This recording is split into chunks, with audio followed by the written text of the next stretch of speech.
Hello guys, welcome my channel correct गुरु। आज मैं आपके लिए 25 प्लस साइंस के क्वेश्चन का मॉक टेस्ट 4 लेकर आया हूँ। आईसीएआर टेक्नीशियन एग्जाम और एसएससी एग्जाम के लिए मोस्ट इंपोर्टेंट साइंस के क्वेश्चन है ये।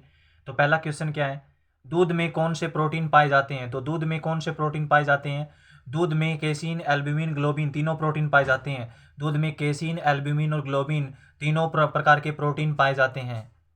नेक्स्ट क्वेश्चन है, राष्ट्रीय डेयरी विकास बोर्ड एनडीडीबी की स्थापना कब हुई थी। राष्ट्रीय डेयरी विकास बोर्ड एनडीडीबी की स्थापना 1967 ईस्वी में हुई थी और ये कहाँ हुई थी, करनाल में हुई थी। नेक्स्ट क्वेश्चन है, 1 किलोग्राम शहद से औसत रूप से कितनी ऊर्जा मिलती है। 1 किलोग्राम शहद से 3500 कैलोरी ऊर्जा मिलती है। कितनी कैलोरी ऊर्जा मिलती है, 3500 कैलोरी 1 किलोग्राम शहद से। शहद में कार्बोहाइड्रेट्स की मात्रा लगभग कितनी होती है। शहद में कार्बोहाइड्रेट्स की मात्रा लगभग 78% होती है। शहद में कार्बोहाइड्रेट्स की मात्रा लगभग कितनी होती है, 78%। ये जितने भी क्वेश्चन है वो करेक्ट गुरु चैनल पे बताए जा रहे हैं, तो प्लीज़ हमारे चैनल को सब्सक्राइब करें। नेक्स्ट क्वेश्चन है, किसके मांस का सेवन के नाम से पुकारा जाता है। किसके मांस को सेवन के नाम से पुकारा जाता है। आंसर क्या होगा, बकरी के मांस को सेवन के नाम से पुकारा जाता है। नेक्स्ट क्वेश्चन है, निम्नलिखित में कौन से कोशिकाओं को आत्मघाती बैग कहा जाता है। ऐसे कौन से कोशिकाएं हैं जिनको आत्मघाती बैग, सुसाइडल बैग कहा जाता है। लाइसोसोम आएगा इसका आंसर। क्या आएगा, लाइसोसोम को आत्मघाती बैग क्यों कहा जाता है, क्योंकि यह मृत कोशिकाओं को पचाता है। किसको पचाता है, मृत कोशिकाओं को पचाता है लाइसोसोम। राइबोसोम को प्रोटीन फैक्ट्री कहा जाता है, भी याद रखना, राइबोसोम को प्रोटीन फैक्ट्री के नाम से जाना जाता है और ये कोशिका के सारे हिस्से हैं। नेक्स्ट क्वेश्चन है, गाय की दूध की तुलना में बकरी के दूध के संबंध में निम्नलिखित में क्या सत्य है। गाय की दूध की तुलना में बकरी के दूध की तुलना में क्या सत्य है। बकरी के दूध में लो लवण ज़्यादा होता है। गाय के दूध के अकॉर्डिंग बकरी के अंदर जो आयरन है वो ज़्यादा मात्रा में होता है और आयरन है वो मानव शरीर में खून बनाता है। क्या करता है, खून बनाता है। निम्नलिखित में किसे बडिंग के माध्यम से तैयार किया जाता है। निम्नलिखित में किसे बडिंग के माध्यम से तैयार किया जाता है, ईस्ट को। ईस्ट को हिंदी में क्या कहते हैं, खमीर कहते हैं। ईस्ट को हिंदी में क्या कहते हैं, खमीर पाउडर। कौन सा पाउडर है, खमीर पाउडर। और कहाँ यूज होता है, ब्रेड बनाने में, डबल रोटी बनाने में, केक बनाने में इसका यूज किया जाता है। बडिंग के माध्यम से किसे तैयार किया जाता है, बडिंग के माध्यम से ईस्ट को तैयार किया जाता है। नेक्स्ट क्वेश्चन है, प्रयोगशाला में सर्वप्रथम डीएनए का संश्लेषण किसने किया था।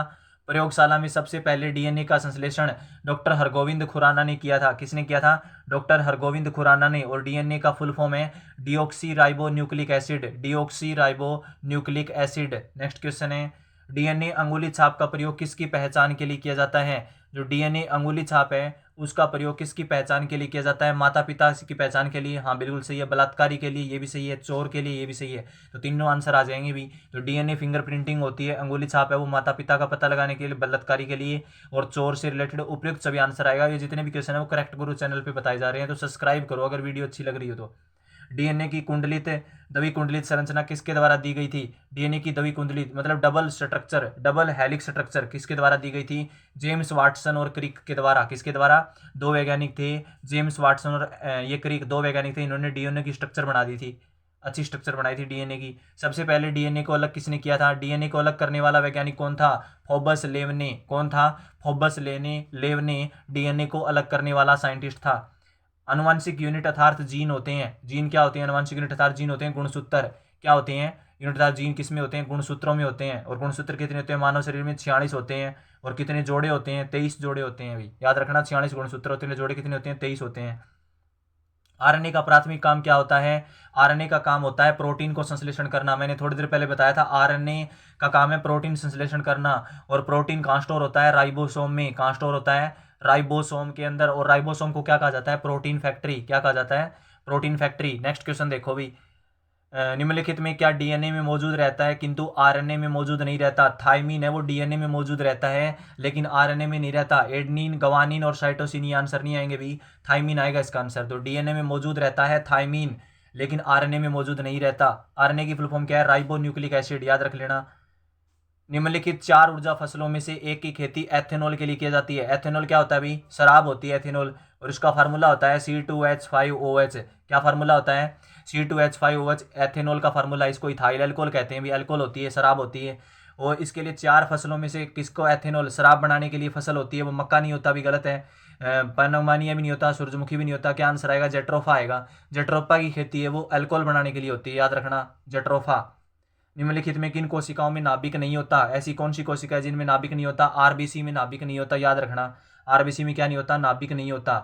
नेक्स्ट क्वेश्चन देखो भी, 80% से अधिक कोशिका सेल में पाया जाने वाला पदार्थ क्या है? 80% से अधिक कोशिका सेल में पाया जाने वाला पदार्थ क्या है? कोशिका के अंदर पाया जाने वाला पदार्थ है वो है पानी। पानी कोशिका के अंदर क्या होता है? 80% से ज़्यादा पानी होता है भी। और ये जितने क्वेश्चन है वो करेक्ट गुरु चैनल पे बताए जा रहे हैं, तो सब्सक्राइब करो अगर वीडियो अच्छी लग रही हो तो। देखो भी इसमें आरबीसी के बारे में बता रहा हूँ, दोबारा बता देता हूँ एक बार आरबीसी के बारे में। लाल रक्त कोशिका को शॉर्टकट में आरबीसी कहा जाता है और उसका फुल फॉर्म होता है रेड ब्लड सेल। लाल रक्त कोशिका जो खून का रंग लाल बनाती है। और एक इन कोशिका में नाभिक नहीं होता? लाल रक्त कोशिकाओं में नाभिक नहीं होता और सब में होता है। इसके आंसर देख लेना भी ध्यान से। नेक्स्ट क्वेश्चन देखो भी, ये देखो नया क्वेश्चन आया है। निम्नलिखित में किसको कोशिका का पावर प्लांट? देखो भी पावर प्लांट क्या होता है? पावर हाउस, बिजली घर। पावर प्लांट किसको कहा जाता है? कोशिका का। माइटोकॉन्ड्रिया को किसको कहा जाता है? माइटोकॉन्ड्रिया को पावर हाउस क्यों कहा जाता है? क्योंकि मानव शरीर की जो अतिरिक्त ऊर्जा होती है उसको भंडारण कर लेता है, ये अपने अंदर स्टोर कर लेता है। फिजिकल में इसको, फिजिकल भाषा के अंदर स्टेमिना कहते हैं। इसको क्या कहते हैं? माइटोकॉन्ड्रिया को स्टेमिना बोलते हैं ना। तेरा स्टेमिना अच्छा है क्या? हाँ भी, तो स्टेमिना की बात कर रहा है अभी ये। नेक्स्ट क्वेश्चन देखो भाई, मानव शरीर में मौजूद निम्नलिखित में कोशिकाओं में किसमें माइटोकॉन्ड्रिया नहीं पाया जाता? ऐसी कौन सी कोशिका है जिसमें माइटोकॉन्ड्रिया नहीं पाया जाता? आरबीसी में माइटोकॉन्ड्रिया नहीं पाया जाता, भी याद रखना। रेड ब्लड सेल में माइटोकॉन्ड्रिया नहीं होता। यकृत कोशिकाओं में होता है, लीवर सेल बोलते हैं इसको। और मांसपेशी कोशिकाओं में भी होता है, श्वेत रक्त कोशिका में भी होता है, लेकिन रेड ब्लड सेल में माइटोकॉन्ड्रिया नहीं पाया जाता, याद रखना। लाल रक्त कोशिका आएगा आंसर इसका। निम्नलिखित में कोशिका का नियंत्रक केंद्रक कौन है? कोशिका को कंट्रोल कौन करता है? भी कोशिका को कंट्रोल करता है केंद्रक। कौन कंट्रोल करता है? केंद्रक इसको कंट्रोल करता है। कोशिका का नियंत्रक कौन है? केंद्रक। नेक्स्ट क्वेश्चन देखो भी, ल्यूमेन किसका मात्रक है? ल्यूमेन है वो ज्योति फ्लक्स का मात्रक है। ज्योति फ्लक्स क्या है भी? लुमिनस फ्लक्स बोलते हैं इसको। ज्योति का मतलब है प्रकाश है, लाइट से रिलेटेड यही। और ल्यूमेन उसकी यूनिट है भाई। ल्यूमेन किसकी यूनिट है? लुमिनस का मतलब होता है जो चीज चमक रही है, तो उसको किस में मापते हैं? ल्यूमेन में मापते हैं। और ल्यूमेन एक यूनिट है, मात्रक है एक प्रकार का, ऐसा यूनिट है ज्योति फ्लक्स की। निम्नलिखित में कौन कीट आकर्षक फसल है? एक ऐसी फसल बताओ जो कीटों को आकर्षित करती है। भिंडी है भाई। भिंडी क्या काम करती है? कीड़े मकोड़ों को अपनी तरफ आकर्षित कर लेती है। पालक नहीं करती, सनई भी नहीं करती, सूर्यमुखी भी नहीं करती, तो इसका आंसर आएगा भिंडी। नेक्स्ट क्वेश्चन देखो, एम्पियर किसका मात्रक है? एम्पियर है वो विद्युत धारा का मात्रक है। किसका मात्रक है? एम्पियर है। एम्पियर का मतलब होता है यूनिट होगी। एम्पियर किसकी यूनिट होगी? विद्युत धारा। बिजली होती है ना, घर में बिजली आती है, उसको किस यूनिट में मापते हैं? एम्पियर में मापते हैं। और एम्पियर को किससे मापा जाता है? एमीटर से मापा जाता है। किससे मापा जाता है? याद रखना भी, विद्युत धारा को मापने वाला उपकरण कौन सा है? एमीटर। और किस में मापता है वो? एम्पियर में। तो आपने सुना भी होगा, शायद ध्यान से सुना होगा कि घर में दो प्रकार के परिपथ होते हैं, एक 5 एम्पियर का होता है और एक 15 एम्पियर का होता है। याद रखना, 5 एम्पियर का और 15 एम्पियर का।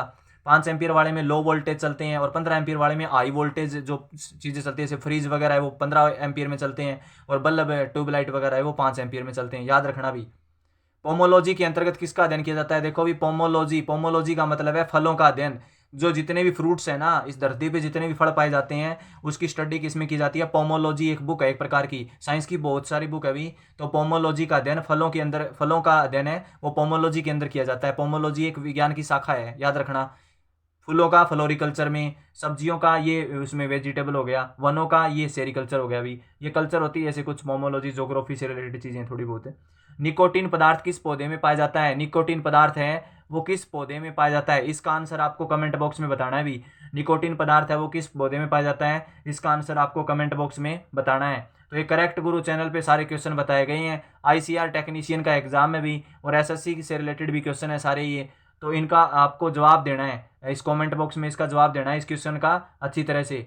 और ये हमारा चैनल है correct Guru. Press the subscribe button for more update. हमारे चैनल को सब्सक्राइब करो अगर अच्छा लग रही है तो वीडियो, और भी वीडियो देखने के लिए सब्सक्राइब करो हमारा चैनल। तो थैंक यू, धन्यवाद।